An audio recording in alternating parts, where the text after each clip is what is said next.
Hi everyone, this is Deepika. Welcome back. I hope कि आप सभी बहुत अच्छे होंगे। एक बार फिर से स्वागत है स्टडी विद कंफर्ट में। आज के सेशन में हम लोग पॉलिटिकल डेवलपमेंट को समझने वाले हैं।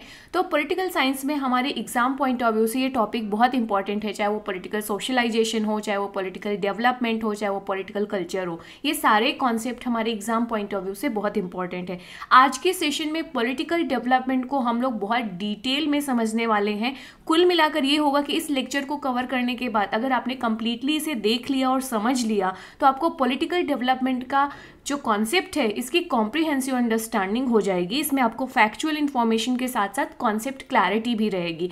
तो हम इसका स्ट्रक्चर क्या रहेगा डिस्कशन का, हम शुरुआत करेंगे बेसिक इंट्रोडक्शन के साथ कि भाई ये डेवलपमेंट क्या है। पहले हम समझेंगे कि व्हाट इज़ डेवलपमेंट, फिर पॉलिटिक्स क्या है, देन कुल मिलाकर पॉलिटिकल डेवलपमेंट क्या है। अल्टीमेटली हम ये समझने की कोशिश करेंगे।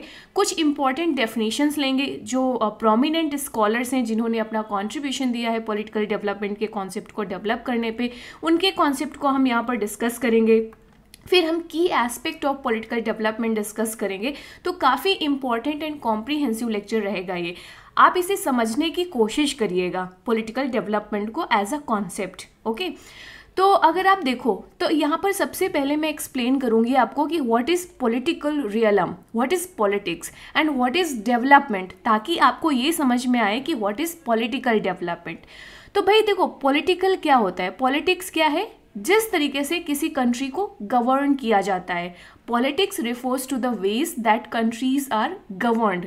बेसिकली किस तरीके से गवर्नमेंट्स बनती हैं और जब गवर्नमेंट इलेक्ट होकर आती हैं, जो रूल करती हैं, वो किस तरीके से रूल्स एंड लॉज बनाती हैं, एक तरीके से पॉलिटिकल कम्युनिटी को किस तरीके से मैनेज करती हैं। ओके, डिसीजन मेकिंग किस तरीके से होता है, पॉलिटिकल सिस्टम किस तरीके से होता है, ये सारी चीज़ें किस में आती हैं, पॉलिटिक्स में आ जाती हैं। और इसी पॉलिटिक्स में जब डेवलपमेंट होता है तो अब डेवलपमेंट क्या है आपको ये समझने की ज़रूरत है। What do you mean by development? तो डेवलपमेंट एक प्रोसेस है जहाँ पर आप कुछ समथिंग मोर एडवांस्ड क्रिएट करते हैं। मोर एडवांस्ड, जैसे मान लीजिए हम अब एक मोबाइल हम सभी यूज़ करते हैं, सेल फोन, मोबाइल। तो आपको देखोगे ना कि मोबाइल जब हम देखते हैं कि जैसे जैसे टेक्नोलॉजिकल डेवलपमेंट होता है तो मोबाइल के जो फीचर्स हैं, जो हम मोबाइल यूज़ कर रहे हैं, उसके फीचर्स भी तो बढ़ते जाते हैं, एडवांस्ड होते जाते हैं, जिसे हम कहते हैं अपग्रेड होना, राइट। तो इस तरीके से हमारा जो अगर टेक्नोलॉजी जैसे जैसे एडवांस्ड होगी, उसमें डेवलपमेंट होगा, तो जो प्रोडक्ट बनता है उस टेक्नोलॉजी को यूज़ करके वो मोर एडवांस्ड प्रोडक्ट बनेगा। उसी तरीके से पॉलिटिक्स में जब डेवलपमेंट होता है तो मोर एडवांस्ड पॉलिटिकल सिस्टम बनता है। उसमें कुछ प्रोग्रेस होती है, कुछ पॉजिटिव चेंजेस आते हैं। Okay, getting it. जैसे कि अब एक सिंपल से एग्जांपल लें हम पॉलिटिकल डेवलपमेंट का। तो जैसे वोटिंग का राइट, पहले वोटिंग का राइट कुछ गिने चुने लोगों को होता था। ओके, जो एलीट वर्ग के होते थे या कुछ पर्टिकुलर क्लास से बिलोंग करते थे। जैसे जैसे पॉलिटिकल डेवलपमेंट होता गया, वोटिंग राइट्स आम जनता को कुल मिलाकर सभी को मिलता गया। ओके, तो आप अब देखो कि वोटिंग का राइट एक सर्टेन एज के बाद सभी को है इक्वली। आप किसी भी रिलीजन के हो, किसी भी बैकग्राउंड के हो, डजेंट मैटर, हम सबको वोट करने का अधिकार है। तो ये क्या है, प्रोग्रेस हुई, पॉजिटिव चेंजेस आया। तो जब पॉलिटिक्स में पॉजिटिव चेंजेस आते हैं, प्रोग्रेस होती है, तो हम इसे कहते हैं political development. Got it, basic concept समझ में आ गया। तो अब अगर हम इस पॉलिटिकल डेवलपमेंट को समराइज करें तो आप क्या कह सकते हो कि political development refers to the process and transformation through which a society's political system evolves and change over a time. जिस तरीके से एक सोसाइटी में, उस सोसाइटी का पॉलिटिकल सिस्टम में ट्रांसफॉर्मेशन आते हैं, पॉजिटिव चेंजेस आते हैं ओवर अ टाइम, उसे हम पॉलिटिकल डेवलपमेंट कहते हैं। इस पॉलिटिकल डेवलपमेंट या इस ट्रांसफॉर्मेशन में क्या होता है, पॉलिटिकल इंस्टीट्यूशंस में चेंजेस आते हैं, वो मोर एडवांस्ड होते हैं, उनमें प्रोग्रेस होती है। गवर्नेंस स्ट्रक्चर्स में चेंजेस एंड ट्रांसफॉर्मेशन आते हैं, पॉलिटिकल कल्चर में ट्रांसफॉर्मेशन आते हैं, right. Overall capacity of the societies में चेंजेस आते हैं to manage its affairs. Political development एक मल्टी डायमेंशनल कॉन्सेप्ट है। अब इससे आप समझ रहे होगे ना कि किस तरीके से इंस्टीट्यूशन में चेंजेस आ रहे हैं, गवर्नेंस स्ट्रक्चर्स में चेंजेस आ रहे हैं, पॉलिटिकल कल्चर में चेंजेस आ रहे हैं। तो ये है पॉलिटिकल डेवलपमेंट की बेसिक डेफिनेशंस एंड इंट्रोडक्शन। आइए अब हम कुछ स्टैंडर्ड डेफिनेशन लेंगे पॉलिटिकल डेवलपमेंट की, जो प्रोमिनेंट स्कॉलर्स के द्वारा दी गई हैं, जैसे कि ऑलमंड एंड पॉवेल के द्वारा, सैमुअल पी हंटिंगटन के द्वारा एंड जो अल्फ्रेड डायमंड है इनके द्वारा। मैं इन डेफिनेशन को डिटेल में शुरू करूं आपकी कॉम्प्रिहेंसिव अंडरस्टैंडिंग के लिए, उससे पहले there is a brief about me. And आपसे मेरी हम्बल रिक्वेस्ट है गाइस, अगर आप पहली बार मेरे चैनल में आए हैं तो प्लीज़ चैनल को सब्सक्राइब करिएगा, अपने फ्रेंड्स के साथ शेयर करिएगा, लेक्चर पसंद आए तो लेक्चर को लाइक करिएगा एंड कमेंट करिएगा। आप मुझे इंस्टाग्राम में फॉलो कर सकते हैं अपडेट रहने के लिए और मुझसे कनेक्टेड रहने के लिए। अब मेरी गाइस थोड़ा सा डिसअपॉइंटमेंट इस चीज़ को लेकर है, क्योंकि मेरे जो ऑडियंस है अभी भी 75% आप में से लोगों ने सब्सक्राइब नहीं किया है चैनल को। पहले ये 85% जो व्यूअर्स थे वो नॉन सब्सक्राइबर्स थे, ये रिड्यूस होकर 75% आया है। इसमें आप सभी का बहुत बड़ा सपोर्ट है। मेरा जो टारगेट है इसे 50% करना है। आपको पता है बहुत hard work and efforts and time लगता है ऐसे लेक्चर्स क्रिएट करने के लिए। अगर आपका सपोर्ट रहेगा तो हम इस चैनल को ग्रो कर सकते हैं और बेटर क्वालिटी कंटेंट क्रिएट कर सकते हैं, बेटर क्वालिटी लेक्चर्स क्रिएट कर सकते हैं, मल्टीपल एग्ज़ाम्स को कवर कर सकते हैं जो आपकी रिक्वायरमेंट है, नीड रहती है। उसके लिए हमें रिसोर्सेज चाहिए, और रिसोर्सेज को हम कैसे अक्यूमुलेट कर सकते हैं इस चैनल को ग्रो करने में करके। तो इसमें आपका सपोर्ट मुझे चाहिए। तो please help me to achieve this target कि हम जो नॉन सब्सक्राइबर्स हैं उसको 50% तक रिड्यूस कर सके। तो प्लीज़ डू सब्सक्राइब अगर आपको थोड़ी बहुत भी हेल्प मिलती है इन लेक्चर्स के द्वारा तो। And thanks for all the love and support जो आप मुझे ऑलरेडी दे रहे हैं। तो आइए शुरू करते हैं हम डेफिनेशंस को। ऑलमंड एंड पॉवेल ने डिफ़ाइन किया है पॉलिटिकल कल्चर, पॉलिटिकल डेवलपमेंट को, राइट, किस तरीके से कि increased differentiation and specialisation of political structures. Okay, अब इसका मतलब क्या है? तो डिफ्रेंसिएशन का मतलब जैसे एक एग्जांपल मैं आपको लेकर देखती हूँ। जैसे मान लीजिए एक मिनिस्ट्री ए है, राइट, एक मिनिस्ट्री जैसे हमारे यहाँ पे होती है ना, ministry of home affair, defence ministry, right, इस तरीके की जो मिनिस्ट्रीज़ हैं, पोर्टफोलियोज डिवीज़न जो है। तो मिनिस्ट्री ए है, ये बहुत सारे काम देखती है। ये वुमेन की अफेयर को भी देखती है, ये इन्वायरमेंट को भी देखती है, ये होम अफेयर को भी देखती है। तो ये मल्टीपल टास्क हो गया एक ही मिनिस्ट्री के द्वारा। तो जब पॉलिटिकल डेवलपमेंट होता है तो इंस्टीट्यूशन में डिफरेंशिएशन एंड स्पेशलाइजेशन इंक्रीज होता है।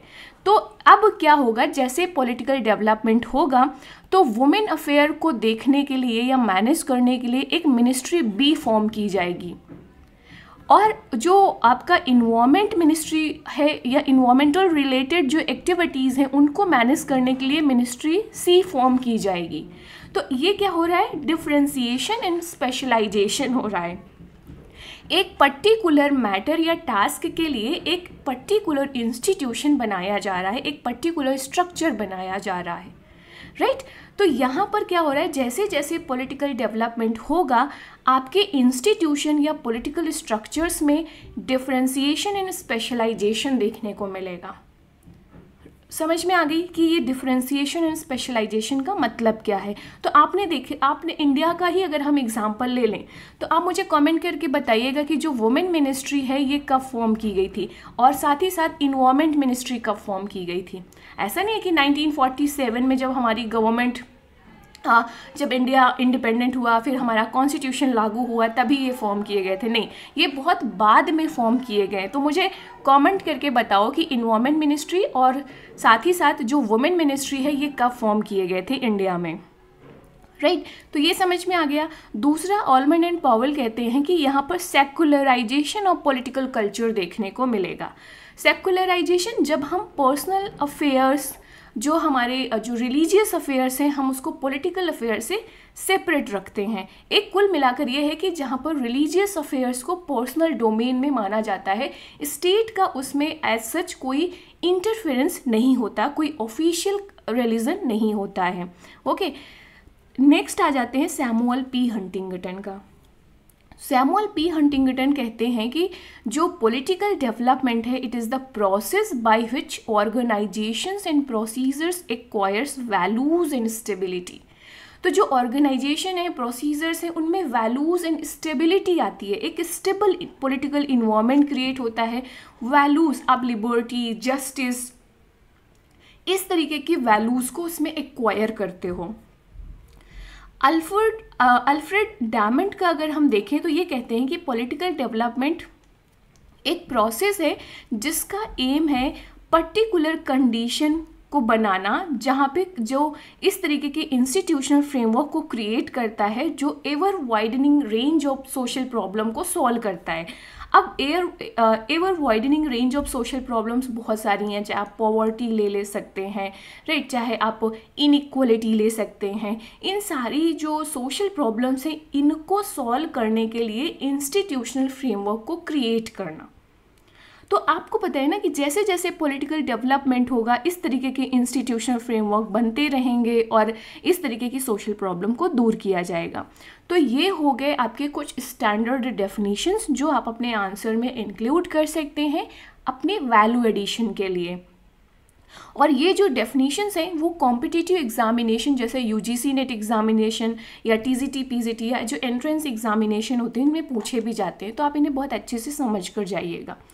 तो अब आई होप कि पॉलिटिकल डेवलपमेंट क्या है इसका कॉन्सेप्ट ठीक से समझ में आ गया होगा आपका। थोड़ा सा अगर हम इसे और डीप में समझें या इसकी अंडरस्टैंडिंग को और हम क्लियर करें तो यहाँ पर हम लेंगे लियोनार्ड बिंडर का कॉन्सेप्ट, जिन्होंने पॉलिटिकल डेवलपमेंट में अपना ह्यूज कंट्रीब्यूशन दिया है। तो जो लियोनार्ड हैं ये कहते हैं कि पॉलिटिकल डेवलपमेंट क्या है, changes in the type and style of politics. हमने समझा था ना पॉलिटिक्स क्या है, किस तरीके से रूल किया जा रहा है, गवर्नमेंट किस तरीके से फॉर्म की जा रही है, एडमिनिस्ट्रेशन किस तरीके से हो रहा है, पॉलिटिकल कम्युनिटीज़ के जो अफेयर्स हैं उनको कैसे मैनेज किया जा रहा है। तो पॉलिटिक्स के जब टाइप एंड स्टाइल में पॉजिटिव चेंजेस आते हैं, इसे हम पॉलिटिकल डेवलपमेंट कहते हैं अकॉर्डिंग टू लियोनार्ड।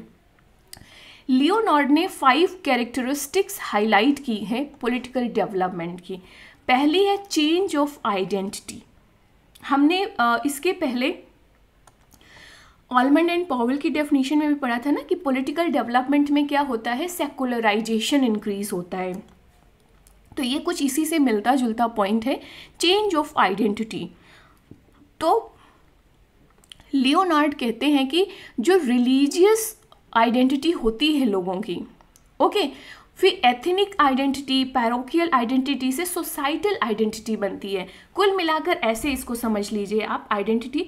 पहले जो पर्सन ए बी सी हैं ये अलग अलग रिलीजन से बिलोंग करते हैं, तो ये अपने रिलीजन के लिए जो लॉयल्टी दिखाते हैं, कमिटमेंट दिखाते हैं, तो अपनी आइडेंटिटी ये रिलीजन के बेसिस पे आइडेंटिफाई करते हैं, ये समझते हैं या हाईलाइट करते हैं, ओके, या कनेक्ट कर पाते हैं रिलीजियस जो आइडेंटिटी है उसके बेसिस पे।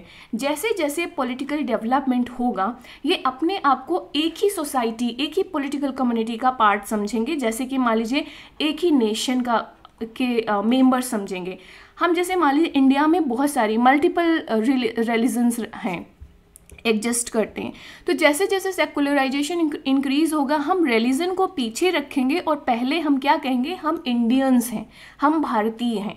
ये जब फीलिंग्स या सेंटीमेंट्स या जब इस तरीके के सेंटीमेंट्स डेवलप होते हैं तो इसे हम कहते हैं change of identity. That is a major characteristic of the political development according to the Leonard. Got it.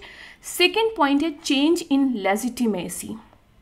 Legitimacy मतलब आप देखेंगे कि जो ट्रांसिडेंटल टू जो इमैनेंट सोर्सेज हैं, लेजिटिमेसी मान लीजिए जो गवर्नमेंट हमने चूज़ की है उसकी लेजिटिमेसी या जो इंस्टीट्यूशंस हैं उसकी लेजिटिमेसी, इन सभी में चेंजेस आते हैं। मोर लेजिटिमेट गवर्नमेंट फॉर्म होती है। चेंज इन पॉलिटिकल पार्टिसिपेशन, तो ऑलरेडी मैंने इसको किया कि पहले जैसे वोटिंग राइट का मैंने आपको एग्जाम्पल दिया था कि कुछ एलीट लोगों को ही वोट करने का राइट होता था, धीरे धीरे वो राइट मासेस को मिलने लगा। तो जब पॉलिटिकल डेवलपमेंट होता है तो पॉलिटिकल जो पार्टिसिपेशन है वो इंक्रीज होता है। पहले कुछ पर्टिकुलर लोग ही पॉलिटिकल अफेयर में पार्टिसिपेट करते थे, जैसे वोट देते थे, गवर्नमेंट बनाते थे, रूल करते थे। अब मासेस, एक आम कैंडिडेट या आम सिटीजन भी, जो ऑर्डिनरी सिटीजन है, वो भी इलेक्शन में खड़ा हो सकता है एज ए इंडिपेंडेंट कैंडिडेट। हर एक आदमी जो एक पर्टिकुलर सर्टेन एज अचीव कर लेता है, उसे वोट करने का राइट है। तो पॉलिटिकल पार्टिसिपेशन में चेंजेस आते हैं। चेंज ऑफ डिस्ट्रीब्यूशन, पहले पॉलिटिकल पार्टिसिपेशन या पॉलिटिकल अफेयर में जो इन्वॉल्व होना एक स्टेटस के रूप में दिया जाता था, राइट। कुछ लोगों का स्टेटस होता था, सोसाइटल स्टेटस आप कह लो। कुछ लोगों को प्रिविलेज मिला हुआ था कि क्योंकि वो एक पर्टिकुलर क्लास से बिलोंग करते थे, तो उस क्लास से बिलोंग करने के बाय डिफ़ॉल्ट उनको ये प्रिविलेज मिल जाती थी कि वो पॉलिटिकल अफेयर में पार्टिसिपेट करेंगे, राइट। अब ये प्रिविलेज से क्या हो गया, अचीवमेंट, मतलब जो मासेस हैं उन्हें भी ये चीज़ हो गया, मिल गया ये राइट। तो यहाँ पर स्टेटस एंड प्रिविलेज जैसी कोई चीज़ नहीं रही, ये आम आदमी का एक अधिकार मिल गया। Okay, so this is basically right to the common person. Change of distribution, change in the degree of administrative and legal penetration into societal structure and out of the remote region of the countries. तो जो social structure है, social institution है, वो remote region of the countries तक पहुँच गए, इनकी access हो गई। तो इस तरीके के कुछ ये 5 कैरेक्टरिस्टिक हैं जो लियोनार्ड ने हाईलाइट किए थे पॉलिटिकल डेवलपमेंट के, जो बहुत इंपॉर्टेंट है आपके आंसर की वैल्यू एडिशन के लिए। तो अगर इन सारी चीज़ों को हमने डेफिनेशंस देख ली, हमने मीनिंग को समझ लिया, लियोनार्ड की हमने 5 कैरेक्टरिस्टिक्स को समझ लिया, इतना सब समझने के बाद अब अगर हम की एस्पेक्ट्स ऑफ पॉलिटिकल डेवलपमेंट में आएँ, तो सबसे इम्पॉर्टेंट क्या है यहाँ पर की aspect, institutional development. Political development का एक मेजर एस्पेक्ट है कि यहाँ पर इंस्टीट्यूशनल डेवलपमेंट होते हैं। ओके, इंस्टीट्यूशनल डेवलपमेंट या जो गवर्नेंस के स्ट्रक्चर्स हैं उनमें डेवलपमेंट होते हैं। जैसे पहला एग्जाम्पल, डेमोक्रेटिक इंस्टीट्यूशंस को स्टैब्लिश किया जाता है, स्ट्रेंथन किया जाता है, राइट, इनको और स्ट्रॉन्ग बनाया जाता है। जैसे रिप्रेजेंटेटिव लेजिस्लेचर्स, जो लेजिस्लेचर्स हैं, जो लॉज बनाती हैं, जैसे इंडिया में अगर हम एग्जांपल लें तो लेजिस्लेचर का एग्जांपल क्या है, पार्लियामेंट। पार्लियामेंट में जो लेजिस्लेचर्स जो पहुंचते हैं, रिप्रेजेंटेटिव्स, वो कुल मिलाकर गवर्नमेंट जो ऑर्डिनरी सिटीजन्स हैं उनके द्वारा चूज करके या इलेक्ट करके आते हैं, और इन्हें हम बोलते हैं उनका रिप्रेजेंटेटिव। तो लेजिस्लेचर को रिप्रेजेंटेटिव बनाया जाता है और भी ज़्यादा, कि इलेक्शंस के द्वारा रिप्रेजेंटेटिव आएंगे, ना कि एक पर्टिकुलर क्लास या स्टेटस या प्रिविलेज के आधार पर आएंगे, ऐसा नहीं होगा। तो इंस्टीट्यूशंस क्या हो रहे हैं, और भी ज़्यादा डेमोक्रेटिक हो रहे हैं, क्योंकि इलेक्शन के द्वारा आ रहे हैं। जुडिशरी को इंडिपेंडेंट बनाया जा रहा है, तो ये क्या है, डेमोक्रेटिक इंस्टीट्यूशन को इस्टेब्लिश किया जा रहा है या तो स्ट्रेंथन किया जा रहा है। जुडिशरीज, भाई इनको अगर इंडिपेंडेंट बनाया जाएगा तभी तो ये जो डिसीजंस होंगे या जो जस्टिस है उसको इंश्योर कर पाएंगे। गवर्नमेंट का इंटरफेरेंस यहाँ पर नहीं रहेगा। अकाउंटेबल एग्जीक्यूटिव, तो एग्जीक्यूटिव जो हैं, चाहे वो पॉलिटिकल एग्जीक्यूटिव हो, उनको अकाउंटेबल बनाया जा रहा है। भाई आप जो भी एक्शन लोगे, जो भी एक्टिविटीज़ करोगे, जो भी डिसीजन लोगे, आप उसके लिए आंसरेबल हो, किसको, जनता को, मासेस को। So these are the crucial aspects of the political development, right. तो पहला की एस्पेक्ट आपको समझ में आ गया, इंस्टीट्यूशनल डेवलपमेंट, जिसके एग्जाम्पल में आप डेमोक्रेटिक इंस्टीट्यूशन का एस्टैब्लिशमेंट एंड स्ट्रेंथनिंग दे सकते हैं। दूसरा एग्जाम्पल, रूल ऑफ लॉ, जो इंस्टीट्यूशनल डेवलपमेंट के अंदर आता है। रूल ऑफ लॉ बेसिकली क्या है, जहाँ पर जो गवर्नमेंट है वो लीगल फ्रेमवर्क के अंदर काम कर रही है, ओके, ट्रांसपेरेंट है, कंसिस्टेंट है एंड अप्लाइड यूनिफॉर्मली है। भाई रूल ऑफ, कोई भी गवर्नमेंट, पार्टी ए रूल में आए या पार्टी बी रूल में आए, जो प्रोसीजर स्टैब्लिश किए गए, जो रूल बनाए गए हैं, जैसे इंडिया में हम देखें तो कॉन्स्टिट्यूशन, तो कोई भी पार्टी हो गवर्नमेंट में, पार्टी, चाहे आपकी कांग्रेस पार्टी हो, चाहे बीजेपी पार्टी हो, या कोई XYZ पार्टी क्यों ना हो, या कोalition गवर्नमेंट ही क्यों ना हो, इन सभी को जो कॉन्स्टिट्यूशन में प्रोविज़न दिए गए हैं उसके आधार पर ही तो रूल करना पड़ेगा। ऐसा थोड़ी है कि अपनी आइडियोलॉजी के आधार पर रूल करेंगे। इस तरीके से आपको यहाँ पे कंसिस्टेंसी देखने को मिलेगी, आपको यूनिफॉर्मिटी देखने को मिलेगी यहाँ पर। तो ये क्या है, इंस्टीट्यूशनल डेवलपमेंट। तो अगर पॉलिटिकल डेवलपमेंट जब इतना एडवांस्ड नहीं होता है, ओके, तो यहाँ तो आपको ये सारी चीज़ें वहाँ पर absent रहेंगी। पॉलिटिकल डेवलपमेंट जैसे जैसे बढ़ता जाएगा, इंक्रीज होता जाएगा, ये सारे एस्पेक्ट आपको वहाँ पर देखने को मिलेंगे। पॉलिटिकल कल्चर एंड वैल्यूज़ दूसरा मेजर एस्पेक्ट है पॉलिटिकल डेवलपमेंट का। अब पॉलिटिकल कल्चर एंड वैल्यूज़ में जैसे कि सिविक पार्टिसिपेशन। सिविक पार्टिसिपेशन क्या है, जो सिटीजन्स हैं उनकी engagement and participation in political affairs. जैसे कि अब वो क्या करेंगे, वोटिंग करना, एडवोकेसी करना, कम्युनिटी इन्वॉल्वमेंट होना, ये सारे क्या हैं कि इस तरीके से जो मासेस हैं या जो सिटीजन्स हैं वो अपना इंगेजमेंट या पार्टिसिपेशन दिखा रहे हैं पॉलिटिकल अफेयर्स पे। भाई अगर आप वोट कर रहे हो, वोट करने जा रहे हैं, वोट डालने जा रहे हैं, तो आप पॉलिटिकल अफेयर में पार्टिसिपेट कर रहे हैं ना, गवर्नमेंट को आप चूज़ कर रहे हो, इलेक्ट कर रहे हो, तो ये क्या है, पॉलिटिकल प्रोसेस में आप पार्टिसिपेट कर रहे हो, इंगेजमेंट दिखा रहे हो। या जैसे गवर्नमेंट की बहुत सारी पॉलिसीज़ आती हैं, तो आप कुछ लोग हैं जो सपोर्ट करेंगे, कुछ लोग क्रिटिसाइज़ करेंगे, कुछ लोग अपने ओपिनियंस उस पर रखेंगे। तो ये क्या है, आपका एक्टिव पार्टिसिपेशन है किसमें, पॉलिटिकल अफेयर्स पे। तो जब पॉलिटिकल डेवलपमेंट होता है तो इस तरीके का पॉलिटिकल कल्चर आपको डेवलप होता दिखेगा, जहाँ पर जो मासेस हैं, जो सिटीजन्स हैं, वो अपना एक्टिव पार्टिसिपेशन पॉलिटिकल अफेयर्स पे इंक्रीज करेंगे धीरे धीरे। पॉलिटिकल अवेयरनेस इंक्रीज होती है जैसे जैसे पॉलिटिकल डेवलपमेंट होता है, जो डेमोक्रेटिक इंस्टीट्यूशंस हैं वो इंक्रीज़ होते हैं, लोगों का पार्टिसिपेशन बढ़ता है पॉलिटिकल अफेयर्स में, तो पॉलिटिकल अवेयरनेस इंक्रीज़ हो रही है। पॉलिटिकल अवेयरनेस का बेसिक मतलब है कि लोगों को इन्फॉर्मेशन मिल रही है, लोग एजुकेट हो रहे हैं अबाउट द पॉलिटिकल प्रोसेस।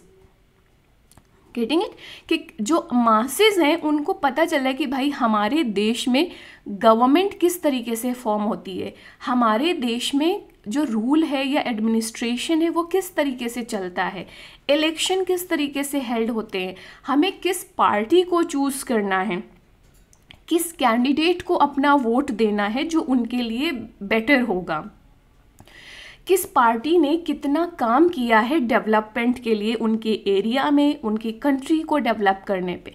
तो ये क्या है, पॉलिटिकल अवेयरनेस है, जहाँ पर जो सिटीजन्स हैं उनको इन्फॉर्मेशन तक एक्सेस मिलती है।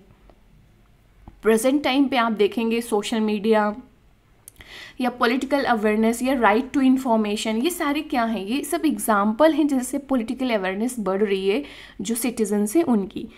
तो पॉलिटिकल कल्चर एंड वैल्यूज़ में एडवांसमेंट हो रहा है, ग्रो हो रहा है, पॉजिटिव चेंजेस आ रहे हैं। तो ये सब किसके कॉन्सिक्वेंसेस हैं, पॉलिटिकल डेवलपमेंट के। इकोनॉमिक डेवलपमेंट भी एक इम्पॉर्टेंट एस्पेक्ट है पॉलिटिकल डेवलपमेंट का। क्यों? क्योंकि एक ऐसी इकोनॉमिक पॉलिसीज़ लिए जाएंगे जो गवर्निंग पार्टी है या गवर्नमेंट के द्वारा जो इकोनॉमिक डेवलपमेंट से लिंक्ड होती है। जब इकोनॉमिक डेवलपमेंट होगा तो आप पॉवर्टी को रिड्यूस कर पाओगे, लोगों के लिए ऐसी अपॉर्चुनिटीज़ क्रिएट कर पाएंगे जो उन्हें अपॉर्चुनिटीज़ देगा अपने आप को ग्रो करने पे, और इस तरीके से एक स्टेबल पॉलिटिकल इन्वायरमेंट क्रिएट होगा। आप सोसाइटी में इक्वालिटी ला पाओगे, आप सोसाइटी में जस्टिस इस्टेब्लिश कर पाओगे जब ये सारी चीज़ें होगी। तो इकोनॉमिक पॉलिसीज़ भी बहुत इंपॉर्टेंट एस्पेक्ट हो जाता है आपका पॉलिटिकल डेवलपमेंट का। दूसरा, अगर इस पॉलिटिकल डेवलपमेंट होगा, ऐसे इकोनॉमिक पॉलिसीज़ लाए जाएंगे तो आप करप्शन को भी तो रिड्यूस कर सकते हो। मोर ट्रांसपेरेंट जो इकोनॉमिक प्रैक्टिसेस हैं उसको यहाँ पर आप प्रैक्टिस कर सकते हो, और ओवरऑल जो पॉलिटिकल डेवलपमेंट का गोल है उसको और ब्रॉडर कर सकते हो। हर एक पॉलिटिकल सिस्टम में आपको पता है ना कि करप्शन बहुत बड़ी एक तरीके से एविल है, बहुत बड़ा चैलेंज है। तो जब पॉलिटिकल एडवांसमेंट होगा, पॉलिटिकल डेवलपमेंट होगा, तो आप ऐसे पॉलिसीज़ लाएंगे जो करप्शन को कर्टेल करेगा, रिड्यूस करेगा। ऐसे लॉज बनाए जाएंगे जो करप्ट पीपल्स को टारगेट करेगा ताकि करप्शन को ख़त्म किया जा सके। Okay, conflict resolution, political development में जो कॉन्फ्लिक्ट होते हैं उनको एड्रेस एंड रिजॉल्व करने की एक मैकेनिज़म्स डेवलप की जाती हैं, जैसे कि जो डिफरेंसेस हैं उनको रिकॉन्साइल करना, पीस प्रोसेस इस्टेब्लिश करना, ऐसे इंस्टीट्यूशंस बनाए जाना जो कॉन्फ्लिक्ट को प्रिवेंट करें। तो कॉन्फ्लिक्ट रेजोल्यूशन भी इम्पॉर्टेंट एस्पेक्ट है पॉलिटिकल डेवलपमेंट का। Social inclusion, political development basically promote करता है सोशल इंक्लूजन का। सोशल इंक्लूजन मतलब ये होता है कि सोसाइटी में जितने भी ग्रुप्स हैं उनको इंक्लूड करना पॉलिटिकल अफेयर्स पे या पॉलिटिकल प्रोसेस में या पॉलिसीज़ में, मतलब कोई भी लेफ्ट आउट ना फील करे। और इस तरीके से आप सोसाइटी में इनइक्वालिटीज़ को रिड्यूस करते हो। ओके, तो यहाँ पर जो इश्यूज़ हैं, चाहे वो जेंडर रिलेटेड इश्यूज़ हों, चाहे वो एथिनिसिटी रिलेटेड इश्यूज़ हों, चाहे वो किसी भी सोसाइटी के जो ग्रुप हैं, चाहे मार्जिनलाइज्ड सेक्शन हैं, उनके जो इश्यूज़ हैं उसको एड्रेस करना, उनको टारगेटेड पॉलिसीज़ बनाना, ये क्या है, सोशल इंक्लूजन का एक पार्ट है। तो हर सोसाइटी में बहुत सारे सोशल स्ट्रैटिफिकेशन होते हैं। सोशल स्ट्रैटिफिकेशन मतलब डिफरेंट क्लासेस होते हैं। अब वो क्लासेस किसी भी आधार पर हो सकते हैं। अगर हम फाइनेंस के आधार पर देखें तो रिच एंड पुअर, जेंडर के आधार पर देखें तो मेन एंड वुमेन, एथिनिसिटी के आधार पर देखें, रिलीजन के आधार पर देखें तो वेरियस रिलीजियस ग्रुप्स हो गए। इन सभी ग्रुप्स को इकट्ठे लाना, इन सभी ग्रुप को सोशल या पॉलिटिकल अफेयर में पार्टिसिपेट कराना, ओके, ये सोशल इंक्लूजन यहाँ पर हो गया। तो इक्वालिटी एंड इक्विटी इंश्योर करना पॉलिटिकल डेवलपमेंट का इंपॉर्टेंट गोल होता है। ह्यूमन राइट्स, जो ह्यूमन राइट्स है उसको प्रोटेक्ट करना, प्रमोट करना भी पॉलिटिकल डेवलपमेंट का एक इम्पॉर्टेंट एस्पेक्ट है। लोगों के freedom of speech and expression को प्रोटेक्ट करना ताकि लोग अपने ओपिनियंस को एक्सप्रेस कर सके, पॉलिटिकल प्रोसेस में पार्टिसिपेट कर सके, राइट। एंड डिस्क्रिमिनेशन से इनको एक तरीके से मुक्ति मिल सके या फ्री हो सके। तो जैसे हमारे यहाँ अनटचेबिलिटी का राइट है, okay, right to untouchability fundamental right है, किस आर्टिकल में है मुझे कमेंट करके बताइएगा ज़रा। ओके, फिर global governance, international cooperation, political development जब होता है तो हर एक नेशन स्टेट इंटरनेशनल लेवल पर अपना कोलैबोरेशन एंड कोऑपरेशन को इन्वॉल्व करता है, इंक्रीज करता है। तो इंटरनेशनल कोऑपरेशन भी आपको यहाँ पर देखने को मिलेगा। ग्लोबल गवर्नेंस स्ट्रक्चर्स पे पार्टिसिपेट करेगा, वेरियस समिट्स होती हैं, various international norms and agreements बनते हैं, उसमें उनका पार्टिसिपेशन बढ़ता है। तो आप देख रहे हो कि किस तरीके से पॉलिटिकल डेवलपमेंट के कितने मल्टीपल एस्पेक्ट्स हैं। जैसे जैसे पॉलिटिकल डेवलपमेंट होगा, पॉलिटिकल सिस्टम में एडवांस होगा, उसमें पॉजिटिव चेंजेस आएंगे, तो ये सारे एस्पेक्ट्स आपको देखने को मिलेंगे। अब ये सारे एस्पेक्ट्स देखकर आप ये आइडिया लगा सकते हैं कि किसी भी नेशन स्टेट में कितना पॉलिटिकल डेवलपमेंट है। अगर वहाँ पे डेमोक्रेटिक इंस्टीट्यूशंस हैं, वहाँ पे रूल ऑफ लॉ है, या वहाँ पे ह्यूमन राइट्स को प्रोटेक्ट किया जा रहा है, तो आप कहोगे ना कि यहाँ पे पॉलिटिकल डेवलपमेंट है। तो कंपैरेटिव पॉलिटिक्स में जब हम नेशन, जो वेरियस नेशन स्टेट हैं, उनके बीच में कंपैरिजन करते हैं पॉलिटिकल डेवलपमेंट को देखने के लिए, तो ये सारे एज अ फैक्टर काम करते हैं जिनको बेस बनाकर आप कंपैरिजन कर सकते हैं कि किसी भी देश में, किसी भी कंट्री में कितना पॉलिटिकल डेवलपमेंट हुआ है। और ये अप्रोच डेवलप हुआ था आपको स्पेशली थर्ड वर्ल्ड कंट्रीज़ के पॉलिटिकल सिस्टम को इन्वेस्टिगेट करने के लिए। थर्ड वर्ल्ड कंट्रीज़ कौन थी? जो बहुत सारी एशियन एंड अफ्रीकन कंट्रीज़ थी जो न्यूली इंडिपेंडेंट हुई थी, जो कभी ना कभी कॉलोनी रही हैं किसी भी नेशन स्टेट की। जैसे मान लीजिए इंडिया ब्रिटेन की कॉलोनी थी, ओके। तो इस तरीके से ये सारे फैक्टर्स के रूप में काम आते हैं जब हम कंपैरिजन करते हैं वेरियस पॉलिटिकल सिस्टम का। Got it? अब हम एक इम्पॉर्टेंट चीज़ देखेंगे लुसियन डब्ल्यू पाए का, कि किस तरीके से जो एक मतलब पॉलिटिकल डेवलपमेंट की थ्योरी में जिन्होंने प्रोमिनेंट रोल प्ले किया है, अपना ह्यूज कंट्रीब्यूशन दिया है, इन्होंने डिफरेंट क्राइसिस को आउटलाइन किया है जो पॉलिटिकल डेवलपमेंट की प्रोसेस में आते हैं, ओके, एज अ कॉन्सिक्वेंसेस। तो डिफरेंट क्राइसिस जैसे आइडेंटिटी क्राइसिस आएगी, लेजिटिमेसी क्राइसिस आएगी, पेनिट्रेशन क्राइसिस आएगा, पार्टिसिपेशन क्राइसिस आएगा, इंटीग्रेशन क्राइसिस आएगा, डिस्ट्रीब्यूशन क्राइसिस आएगा। तो ये जो क्राइसिस है ना, जो लिसेन पाई ने यहाँ बताया है आपको, ये डिटरमाइन करती हैं sequence of the political development in different countries of the world. Identity crisis, जैसे हमने देखा था कि पॉलिटिकल डेवलपमेंट में सेकुलराइजेशन इंक्रीज होता है, तो एक ऐसा टाइम पीरियड आएगा जहाँ पर लोगों को अपनी आइडेंटिटी क्राइसिस होगा कि वो अपने रिलीजन की आइडेंटिटी को लेकर या उस कंट्री की आइडेंटिटी को लेकर कंफ्यूज रहेगा, जो ट्रांजिशन पीरियड आता है। इसी तरीके से आपका पार्टिसिपेशन एंड इंटीग्रेशन क्राइसिस काम करती हैं। तो ये जो क्राइसिस हैं ये आपको इस चीज़ को डिटरमाइन करने पे हेल्प करेंगी कि किसी भी देश में पॉलिटिकल डेवलपमेंट की कौन सी स्टेज चल रही है, राइट। तो अब जैसे मैंने पहले भी बताया कि किस तरीके से कंपैरेटिव पॉलिटिक्स में आप इन सारे फैक्टर्स या एस्पेक्ट्स को यूज़ करके या बेस करके आप कंपैरिजन कर सकते हो कि पॉलिटिकल डेवलपमेंट कितना हुआ है। उसी तरीके से ये जो डिफरेंट क्राइसिस दी गई हैं लुसियन पाई के द्वारा, इनको आप बेस बनाकर ये आइडेंटिफाई कर सकते हो कि किसी भी देश में कौन सा पॉलिटिकल डेवलपमेंट का स्टेज चल रहा है, किस सीक्वेंस में पॉलिटिकल डेवलपमेंट हो रहा है, राइट। तो अब इस पूरे लेक्चर को या डिस्कशन को मैं कंक्लूड करूं अगर, तो आप क्या पाओगे कि पॉलिटिकल डेवलपमेंट क्या है, एक ऑनगोइंग एंड कॉम्प्लेक्स प्रोसेस है। इतनी आसान नहीं है क्योंकि मल्टीपल डायमेंशन में पॉलिटिकल डेवलपमेंट काम कर रहा है या इम्पैक्ट कर रहा है। और ये कोई स्टैटिक थोड़ी है कि आपका अब इस साल पॉलिटिकल डेवलपमेंट हो गया अगले साल नहीं होगा। ये क्या है, ऑनगोइंग प्रोसेस है, ये निरंतर या कॉन्टिन्यूअस चलती रहती है ये प्रोसेस।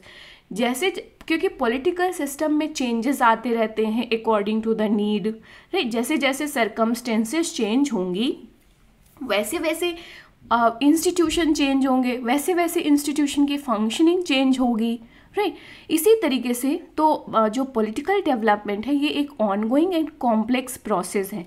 बहुत सारे क्रिटिसिज्म भी रहते हैं पॉलिटिकल डेवलपमेंट के कि किस तरीके से इसको जो वेस्टर्न पॉलिटिकल सिस्टम है उनको इन लोगों ने बेस बनाया, सुपीरियर माना, और कि भाई वो जो आइडियल मॉडल हैं, जो वेस्टर्न पॉलिटिकल मॉडल हैं उनको आइडियल मानकर जो थर्ड वर्ल्ड कंट्रीज़ हैं उनको कंपेयर किया गया। जबकि जो थर्ड वर्ल्ड कंट्रीज़ की अपने डाइवर्स कल्चर है, डाइवर्स सोसाइटी है, ज़रूरी नहीं है कि जो वेस्टर्न मॉडल जो कंट्रीज़ हैं वो यहाँ पर लागू हो। तो इन सारे फैक्टर्स को लेकर क्रिटिसाइज़ किया जाता है, ओके। तो यहाँ पर ये सारे क्रिटिसिज्म के बावजूद आप देखोगे कि जो ये अप्रोच है, जो पॉलिटिकल डेवलपमेंट का पूरा कॉन्सेप्ट है, इसने इमेंसली कंट्रीब्यूट किया है एम्पिरिकल इन्वेस्टिगेशंस के स्कोप को ब्रॉड करने पे। मतलब कुल मिलाकर ये है कि इस जो पॉलिटिकल डेवलपमेंट के कॉन्सेप्ट को यूज़ करके आप पॉलिटिकल सिस्टम का एम्पिरिकल इन्वेस्टिगेशन बहुत अच्छे से कर सकते हैं। स्पेशली आप देखेंगे कि अगर हमें थर्ड वर्ल्ड कंट्रीज़ क्या हैं, जो एशियन एंड अफ्रीकन कंट्रीज़ जो न्यूली इंडिपेंडेंट हुई थी उस समय, ओके, या कभी ना कभी कॉलोनी रही हैं, या आप इन्हें ऐसे समझ सकते हो डेवलपिंग एंड जो अंडर डेवलप्ड कंट्रीज़ हैं वो थर्ड वर्ल्ड कंट्रीज़ हो गई, ओके। तो इन कंट्रीज़ जो न्यूली इमर्जिंग कंट्रीज़ थी, इनकी कंडीशन, पॉलिटिकल कंडीशन को स्टडी करने पे बहुत ज़्यादा हेल्प किया पॉलिटिकल डेवलपमेंट। अब जब पॉलिटिकल कंडीशन को आप स्टडी करते हो तो आप हाईलाइट करोगे कि यहाँ की वीक पॉइंट क्या हैं या क्या कहाँ पर काम करने की ज़रूरत है, तो यहाँ उनको इम्प्रूव किया गया। जब गैप को हाईलाइट किया जाएगा तो उसको इम्प्रूव करने के चांसेस भी तो बढ़ेंगे, राइट। जैसे कि इंस्टीट्यूशन को और डेमोक्रेटिक बनाया जाए, रूल ऑफ लॉ को इस्टेब्लिश किया जाए, पॉलिटिकल कल्चर को सेकुलराइज बनाया जाए, ओके। तो इस तरीके की चीज़ें यहाँ पर रिफॉर्म्स हुए, यहाँ पर इम्प्रूव हुई, डेमोक्रेटिक गवर्नमेंट इलेक्ट होकर आई। तो इस तरीके से एम्पिरिकल इन्वेस्टिगेशन के जो स्कोप है उसको ब्रॉड करने पे बहुत ज़्यादा हेल्प किया। तो ये था आपका पॉलिटिकल डेवलपमेंट का पूरा कॉन्सेप्ट। आई होप कि इस सेशन के बाद आपको पॉलिटिकल डेवलपमेंट को समझने में प्रॉब्लम नहीं होगी। मैं एक बार फिर से समराइज़ करूं आपको अगर इस पूरे सेशन को, तो सबसे पहले आप ये समझने की कोशिश करो कि व्हाट इज़ पॉलिटिकल या what is politics, what is development. इन दो टर्म्स की मीनिंग आप समझ जाओगे तो पॉलिटिकल डेवलपमेंट समझ जाओगे। फिर पॉलिटिकल डेवलपमेंट की डेफिनेशंस में almond and Powell, Samuel P Huntington, Alfred diamond की डेफिनेशंस को इंक्लूड कर लो। इसके बाद से लोनार्ड की जो 5 कैरेक्टरिस्टिक्स हैं उसको इंक्लूड कर लो डिफाइन करने के लिए। इसके बाद से की एस्पेक्ट्स, हमने यहाँ पे बहुत सारे की एस्पेक्ट्स देखे थे पॉलिटिकल डेवलपमेंट को लेकर, आप इनको कर लो। लुसियन पाई का एक कॉन्सेप्ट जरूर इंक्लूड करो कि डिफरेंट क्राइसिस जो इन्होंने हाईलाइट की थी, देन कंक्लूड करो। ये हो गया आपका पॉलिटिकल डेवलपमेंट। कोई कन्फ्यूज़न हो तो नीचे कमेंट कर सकते हैं, आप मुझे इंस्टाग्राम पे मैसेज कर सकते हैं इसको लेकर। किसी पर्टिकुलर टॉपिक पे आपको लेक्चर चाहिए तो भी आप कमेंट कर सकते हो। और अगर ये लेक्चर पसंद आया होगा तो प्लीज़ नीचे कमेंट करिएगा। जो क्वेश्चन मैंने पूछे थे कि इंडिया में women ministry and environment ministry कब फॉर्म की गई थी, स्टैब्लिश की गई थी, वो मुझे कमेंट करके बताइएगा। एंड यस, अपने दोस्तों के साथ ज़रूर शेयर करिएगा, अपने फ्रेंड्स के साथ, अपने जानने वालों के साथ ज़रूर शेयर करिएगा गाइस। एंड प्लीज़ चैनल को सब्सक्राइब ज़रूर करिएगा अगर आपको इससे थोड़ी बहुत भी हेल्प हो रही है, ताकि हम अपने ये 50% टारगेट को अचीव कर सकें। And thanks for watching. Thanks for all the love and support. See you in the next lecture. Bye bye. Take care. Keep learning. Keep exploring.